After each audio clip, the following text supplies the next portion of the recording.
As a driven dentist, you see the world differently. Where some see scarcity, you see abundance. When others want to give up, you keep going. You're building an amazing life of significance. That means you can't rely on ordinary advice from ordinary advisors to get to your goals. You want advice that's going to help maximize your net worth so you can take even better care of the people you love, the causes you care about, and make your dent in the universe. But the fact is, this advice remains hidden because relatively few professionals are well versed in them, and the extremely affluent don't care to let you know about them. Join us as we pull back the curtain to reveal the often hidden advice and strategies used by today's most successful individuals and families. Welcome to Dental Wealth Nation. Here's your host, Tim McNeely.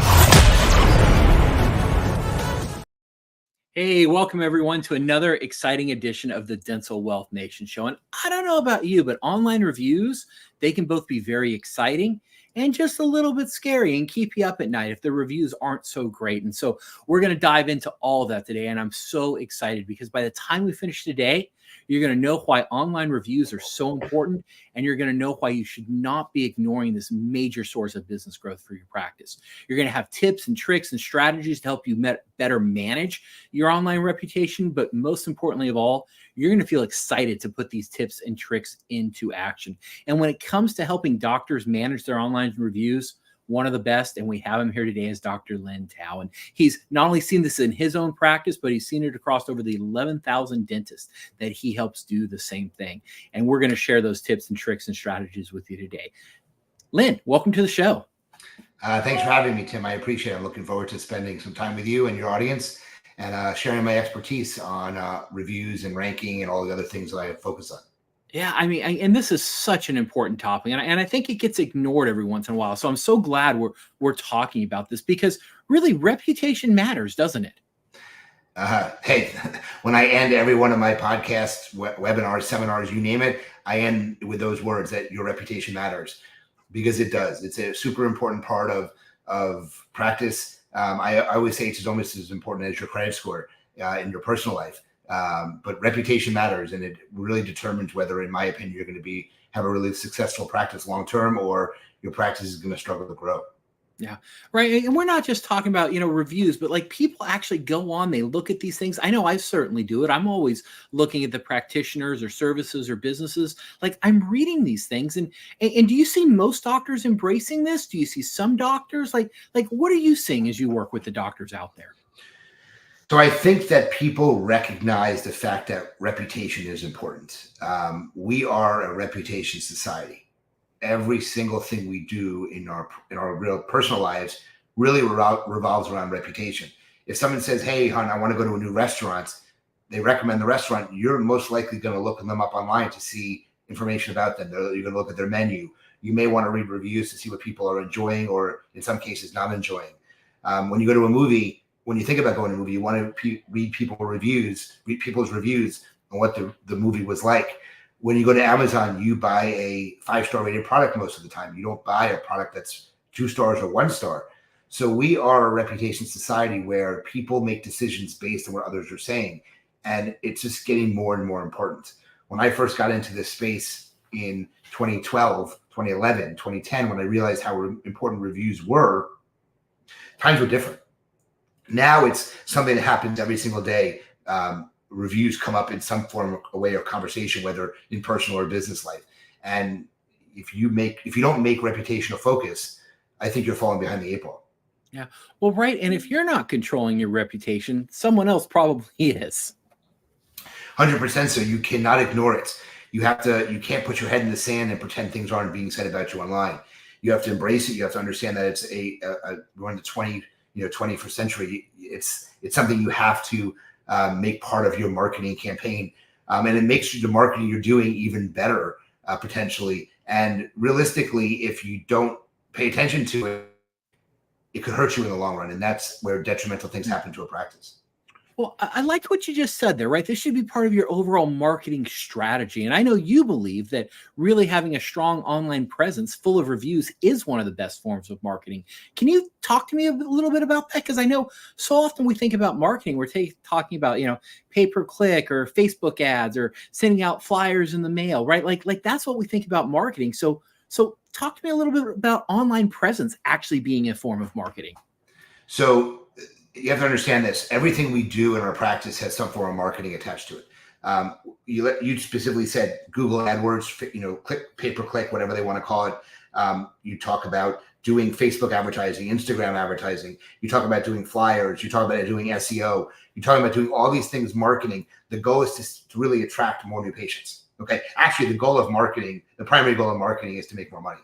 But the goal is to bring more new patients into the practice. Well, how are you going to do that? You're going to spend money to do Google AdWords. Well, people see the ad, that they're interested, and then they go, let's check out what other people say about the office. And they see you have 4.2 stars and 60 reviews.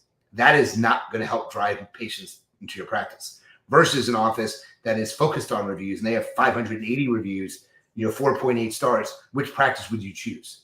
Okay. So that plays a major role in any of the marketing you're doing. If you don't have the reputation to be the basically the foundation, I think you should stop your marketing and wait till you have the reviews, because in my opinion, you're wasting your money. Wow. Practices that invest in marketing and also invest in their reputation see a much greater growth in their overall marketing than they do if they don't have the reviews to support it.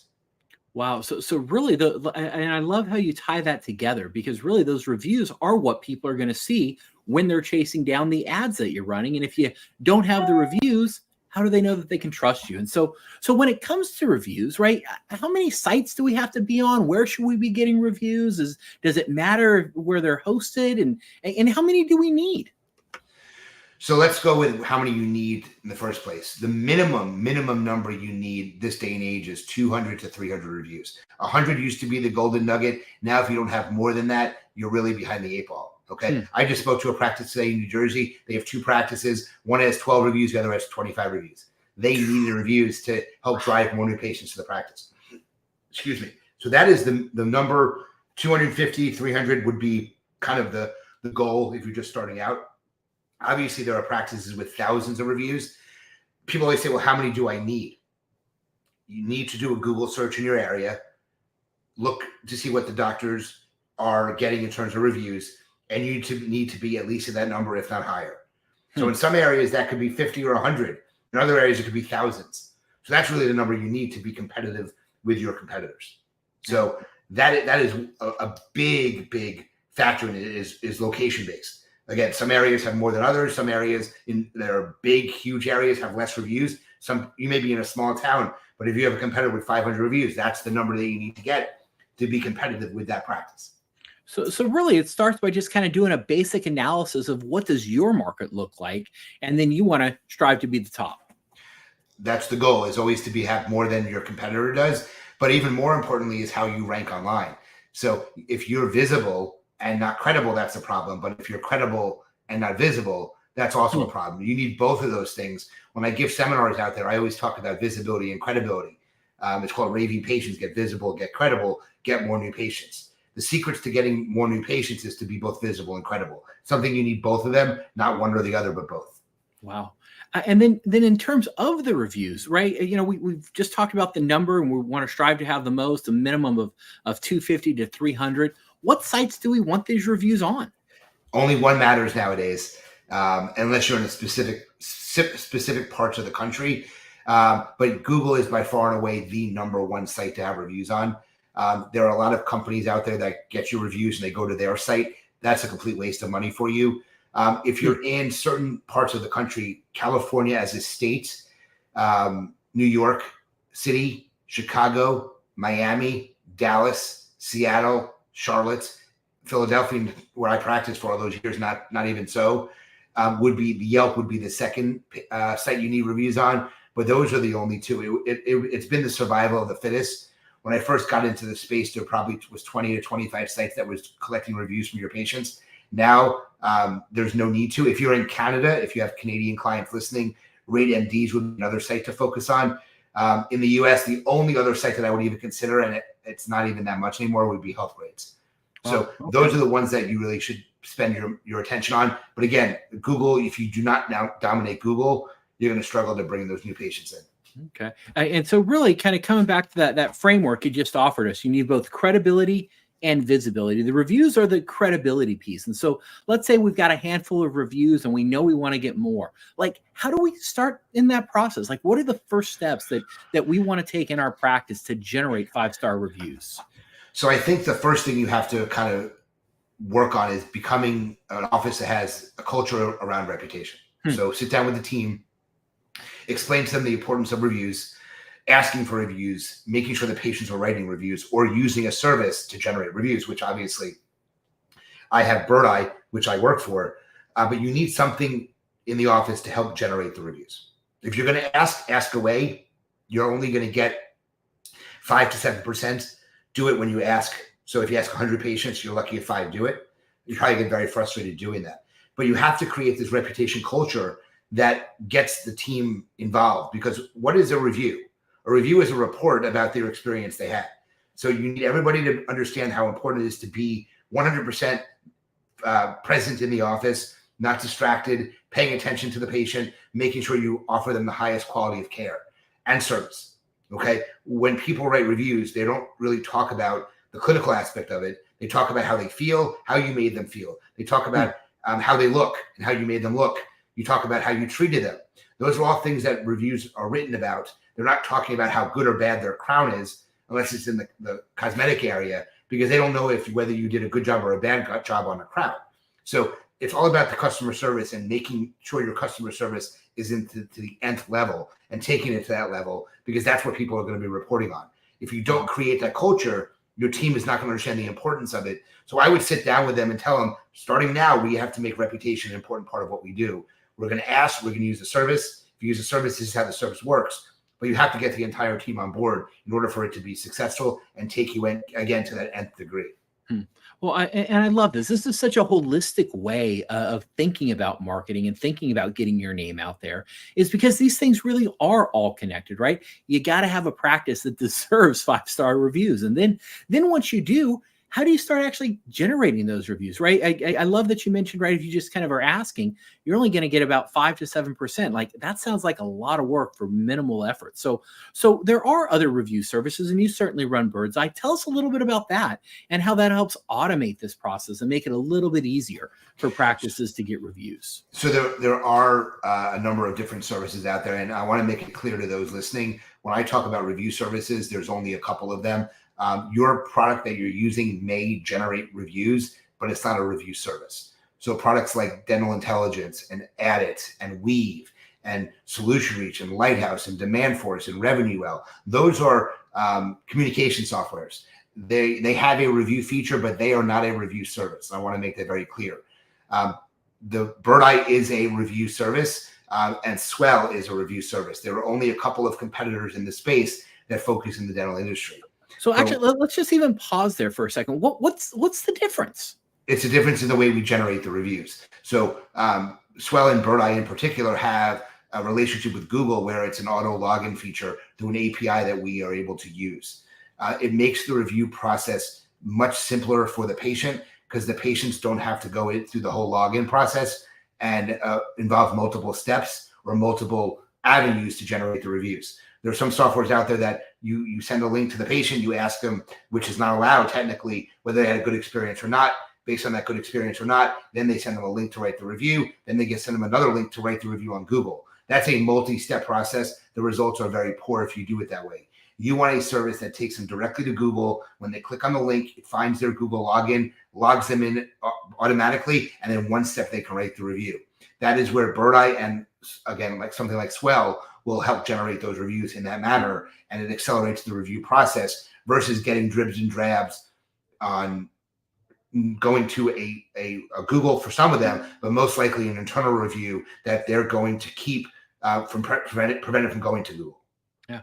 Well, I think this is so important too. I know me as a consumer, if something takes a lot of effort, I'm not going to do it. And in fact, oftentimes if I'm on a phone call and they're like, do you want to take a survey? My answer is no, I got other things to do. right? I don't want to have to spend a lot of time doing things. But if you make it easy on me, I'm a whole lot more likely to take action for you. So I love that you're really automating this and making it simple. And I also want to just make a clarification with you. You mentioned survey. A survey is something that's very different, in my opinion. A survey is more for internal feedback. That's not going to go to Google. You need to send a review request versus a survey. There are a lot of companies out there that do surveys. Again, it's a barrier to get into Google review because they're not going to want to do it twice. So, and pre-asking the patient whether they had a good experience or not is considered gating. So thumbs up or thumbs down. Did you have a good experience? Yes or no. Would you recommend us to your friends and family? Yes or no. That is called gating of reviews. That is not allowed technically. And if you get caught doing it, you can lose all your reviews. It's been against Google's terms and conditions since 2017. So it's literally like 7 years now that they have basically prevented that from happening. So if you're using a service that does that, I would stop immediately. You do not want to ask them a question pre-sending it to Google, unfortunately. Oh my gosh. That is called gating of reviews. Well, and these are things I think most of us miss and we're just not aware of, because if you told me, hey, this is how you generate online reviews, I'd be like, that's genius. What a great idea. But then you learn it's against the terms of services and you could lose literally all your reputation overnight.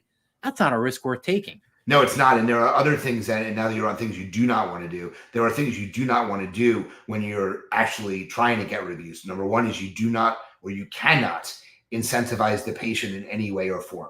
That's nothing. You cannot give them something for leaving a review, whether it's a discount on services, whether it's a whitening pen, whether it's a raffle into an item that you raffle off at the end of the month. You cannot give them anything at all for a review. There's many who do it. There's many who are successful doing it. There are also who get caught and they get all the reviews taken down again.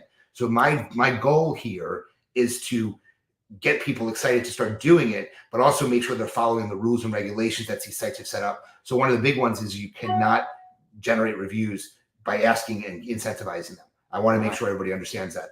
Another thing you do not want to do is you don't want to get reviews in your physical office space. Okay. So you want to ideally send a link after they leave the practice when they're home so they can do the review at home rather than in the office. And there's two reasons for that. One is because we all have Wi-Fi on our phones and there could be an IP address conflict and the review companies track the IP addresses where the reviews are being left. So you definitely do not want to do it in your physical office space. On that note, you do not want to, I prefer you don't do it, have the patient do it in the office, even if they're not on your Wi-Fi because of location services. Our phones have location services turned on. The reviews are going to be left in the physical office space. And again, they're going to know there's some bias there. So I'd be very careful about doing that as well. Wow. Powerful stuff and important things too, because like you said, our reputation matters and you don't want to lose that. And I kind of want to come back a little to what we were talking about earlier, right? The visibility and credibility. And I'm just curious, is there a tie-in as we work on raising our credibility through reviews and getting more on Google? Does that have any impact on the visibility of how we show up in the search engine? So I want to make a clarification there. So there are two areas where practices focus for ranking. One is, which is called SEO, search engine optimization. That is done on your website. That's to get your website ranked higher in the Google search. What I focus on is called local SEO, local search engine optimization. And it's focused on getting the Google My Business listing ranked higher on the maps of Google. So two totally different things. One is normally handled by a website company who's doing the SEO with keywords and all these backlinks on your website. That's SEO. Local SEO is making sure your Google My Business listing is ranked higher. And that's focused on reviews as one main factor. The second factor is what is called primary and secondary categories. So when you do a Google search for your business or you search for your Google My Business page, it will say dentist in Philadelphia or dentist in Miami, Florida. I was just talking to a pediatric office I mentioned to you before, and they are a pediatric dentist.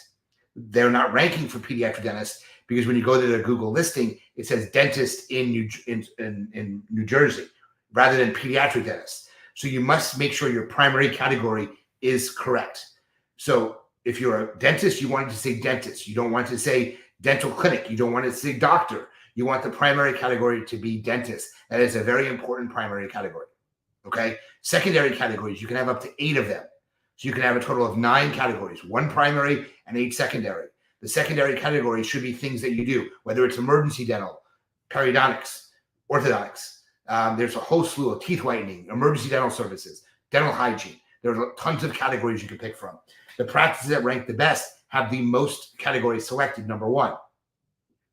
The second factor is online reviews, how often you're getting them, the velocity of reviews, how many bad ones you get. That all is a ranking factor as well. And the third ranking factor is making sure that the name, the address, and phone number, called your NAP, N-A-P, name, address, and phone number, is consistent online. So Google wants to make sure this information is consistent. If the information is not consistent, Google penalizes you and doesn't rank your business high enough. So I get a call all the time. It's, hey, Len, this practice is new down the street for me, but they're already ranking higher than me. Why is that? It's because they may have more reviews, but also many times they have a better online presence. So again, the name, address, and phone number consistency is a big key. So you have to make sure that the information is consistent. There are scan tools online that you can use, or you can reach out to me and I can run it for you. But you want to make sure the name, address, and phone number is consistent. Now, who is most affected by that information? So someone who opened a practice from scratch within the last 5 years and never did it before. Someone who bought a practice in the last 5 years and didn't update the information online, and a practice that moved physical locations is also going to have a mismatch of information. And if the information is mismatched and you have reviews, you're technically not going to rank high because Google doesn't trust the business. So you have to have all three of those things. Primary category needs to be proper. You need to have reviews coming in on a consistent basis, at least 1 to 2 every single week. And then your information has to be consistent online. Those three things will help you get ranked higher on the maps of Google. Wow. Right. And what a danger for new practice owners, right? You've just come in, you've spent a lot of money, you've acquired someone else's practice, and literally, right, all that goodwill that you paid for through all those online reviews could literally be getting lost because you didn't update those records. And once again, if your reputation matters, and it is that big source of new business, you want to protect this. So what a great tip and just a great reminder to be looking at these things, Len. Yeah, no, 100%. You're 100% right. This is a vital part of online presence and online marketing and generating the most important thing, which is what? Return on investment. Yeah. So the reviews will help fuel the return on investment, and you'll make more money by ensuring that the things I just talked about are done properly. Yeah. Now, we've certainly been talking about online reviews. We've been talking about how to rank higher. We've been talking about the importance of how to really implement a culture in your practice and make sure you've got a review-worthy practice. But you can't talk about online reputations without talking about the bad review. And bad reviews certainly happen. And so how do we respond to those? So before we get to responding, it's how do you deal with the reviews first, in my opinion. So number one, you cannot ignore it. You cannot put your head in the sand and pretend they're not happening. You also don't want to do the other extreme and sue a patient, okay? Because the media will find out and they'll paint you as the greedy dentist suing a patient about a bad review. So those are the two extremes. You need to be in the middle. So setting up a reporting tool to know that you have received a review, whether it's positive or negative, is really important. Now, if you do get a bad review, the first thing I want you to do is calm down, relax, take a deep breath, and don't panic. It's not the end of the world, okay? Even if you are a newer practice with few reviews, getting a bad one is not going to hurt the practice. I had a dentist reach out to me. She was brand new in business. She had a bad review saying that she drilled too deep and the tooth was sensitive after she did the filling. And she literally thought she was going to lose her practice because patients weren't going to want to come in when they saw a review like that. And I said, it's not the end of the world. Don't worry about it. You're not going to lose practices over a single bad review. Now, if you consistently see bad reviews coming in, there's obviously something going on that's wrong.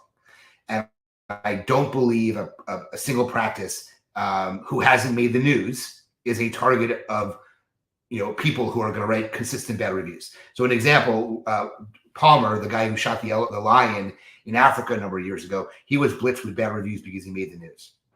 Okay, a typical dental practice is not going to be an ire or the eye of somebody to just filter it with bad reviews. That's not going to happen, in my opinion. So getting a bad review here and there is not the end of the world. If there's some pattern to the reviews, if the person at the front desk is not nice and you're getting bad reviews about her, there's a problem. If you're consistently running late, there's a problem. So if you do get a bad review, figure out what they're talking about. If it's a legitimate concern, I prefer you reach out to the patients personally and try to correct the problem. That would be number one on my list. because you take the war of words offline rather than online. Okay. If you do decide you want to respond, you always want to say you're sorry whether you're not. And a lot of times we're not going to be sorry, but remember, who are you actually responding to? Mm-hmm. You're responding to the people that are reading the reviews, not to the person who wrote the reviews, because most likely the person who wrote the review is not going to be coming back into the practice. Okay. Wow. So I wouldn't necessarily worry about responding because to that direct person. I would put a generic response that everybody else is going to read. An example, you throw a patient out of the practice who's a pain in the butt. Okay, that is the best feeling in the world. If you've never fired a patient, you should, because you feel really good after you fire them. But that person you don't want it back in the practice. They're probably not going to come back themselves. But if they put a bad review about you, you always want to say you're sorry, even if you're not. And that's the reason why, because the people reading it, you want to make sure they recognize that you've responded to the review. So well, I love that mindset too, right? You're not responding to that person per se. You are responding to the people who are going to be reading that review, right? What a mindset shift. Correct. Big mindset shift that you have to recognize. And you have to embrace that, because we as practitioners are going to be very defensive when someone tries to talk about our business in a negative way. So our first response is always to be defensive about it. I ask you to never go online in one fell swoop. Always be careful how you respond to them. Do not call them out. Do not get angry. Do not violate HIPAA. I would always try to take it offline. So again, I would reach out to the patient, try to address their concerns and fix their problem. They may take the review down at that point. I was very successful in doing that. And I never once asked the patient to take the review down. They either took it down or fixed it based on how I responded to their review. Wow. Wow. Very, very powerful. And I love that we're touching on some of the things that doctors should never do when it comes to those online reviews, and right, responding in anger, trying to fight the patient online. Like, those are just no-nos. Don't even go close to it. I love that idea of just apologizing, saying you're sorry, moving on. Brilliant strategy. Well, and the best defense against a bad review, more positives. Yep. So absolutely. For every bad review, 10 to 15 positives have to overwhelm it. So when you go and look at your Google My Business page, if you see a bad review, how many have you gotten since then? Until you get 10 or 15, you still have to focus on getting more, because you haven't overwhelmed that negative yet. Yeah. Wow. Very, very powerful. And now you've also written a book on this too, haven't you? 2 books. So the first book was called Raving Patients. It's the definitive guide to online reputation for your dental practice. And the second book is 100 tips to getting 100 5-star reviews in just 100 days. So one's a tip book and one's a Bible on online reviews. Yep. And I've read the 100 reviews, and it's great, right? It's just full of easy, practical, simple things that any practice can do. I just love how easy that you've made this for everyone. I try to make it easy. It's all about being easy. If it's easy, your team will want to do it and your patient will do it. If it's hard, the team gets very frustrated and the patient will get frustrated, and you'll end up with no results. Yeah. Now, one of the things I love about running this show, Len, is I get to talk to people who are very, very passionate about what they do. And, there's a lot of industries, you talk to people and you can tell they kind of like what they do, but they just don't have a passion for it. And you come alive when you talk about this. Why are you so passionate about helping doctors with their online reviews? So first off, I did it in my own practice for a very long time. I took my practice to huge levels because I focused on reputation. My reputation when I was focused on it was the best in the industry. It got me a lot of things outside of the dental industry simply because I looked so good online. But also, I knew there was a missing ingredient in the industry, which is why I created my own software back in 2013 called iSocial Reviews, which a year and a half later, Bird Eye bought from me. So I've been fortunate at Bird Eye. I've helped almost 11,000 dental practices generate reviews, get ranked higher, drive more new business to their practice, ultimately make more money.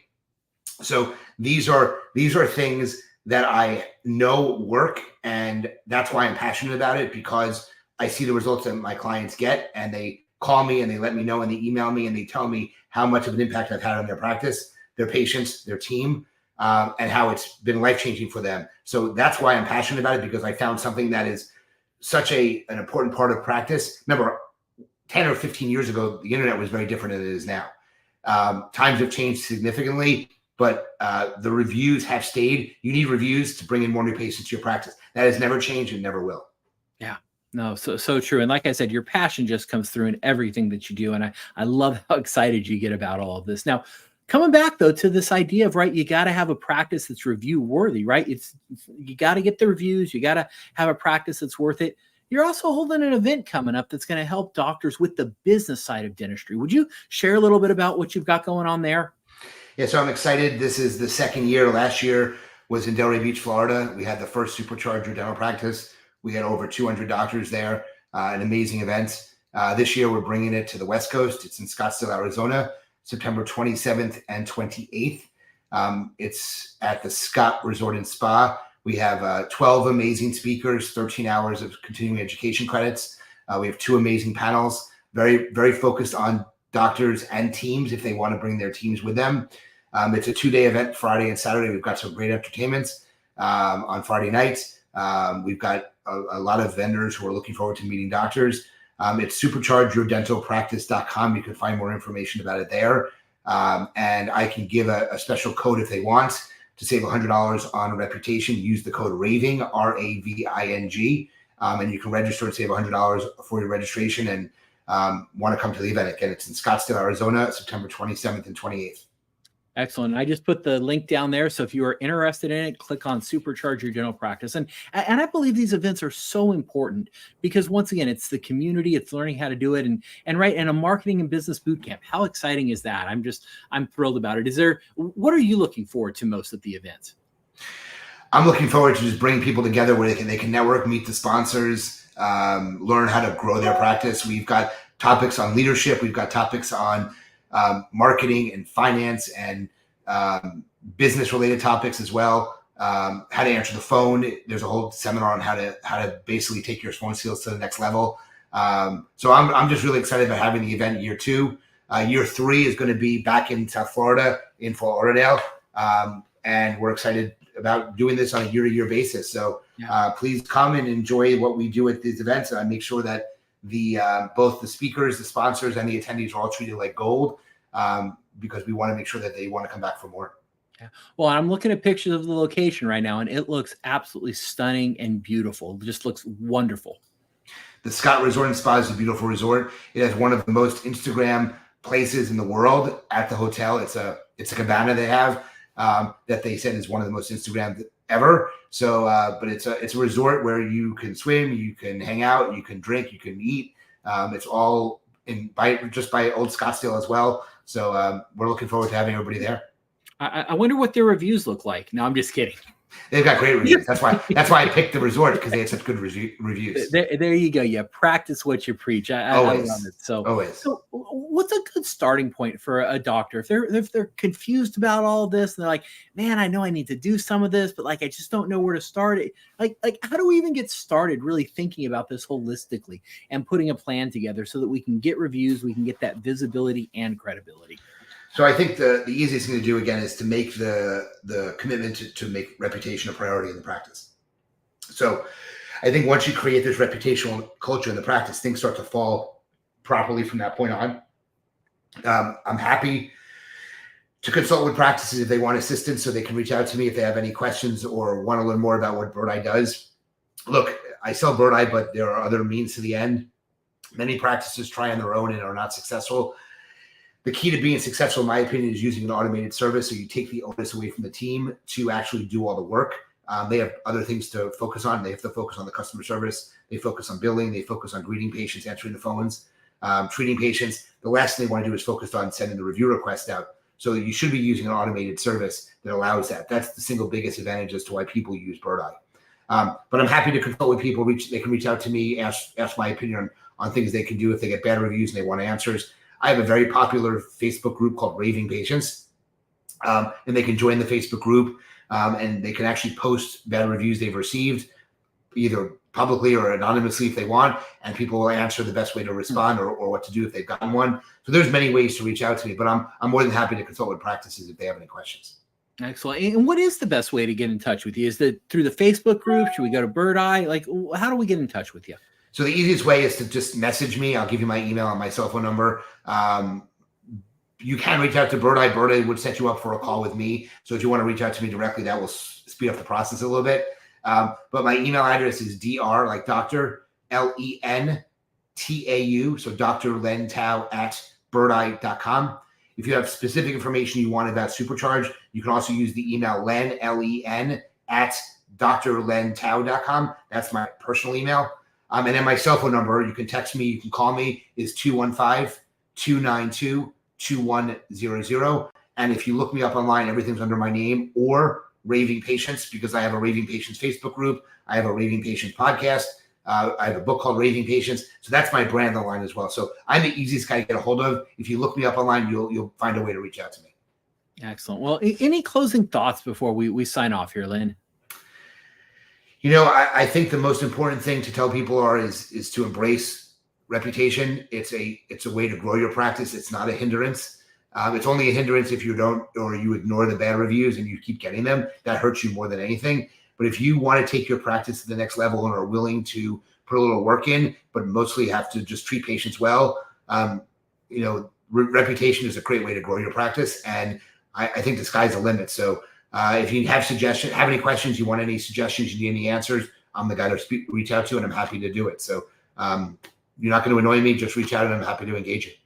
Excellent. Well, hey, thank you for sharing so generously. And I love what you're doing, right? The idea of a community of people where doctors can come together and hash through these things and say, how do I respond? What did you do? And right, bringing people together, because the truth is life can get a little hard sometimes. And so I love that you are focused on community and uplifting the industry. So thank you for being an amazing guest.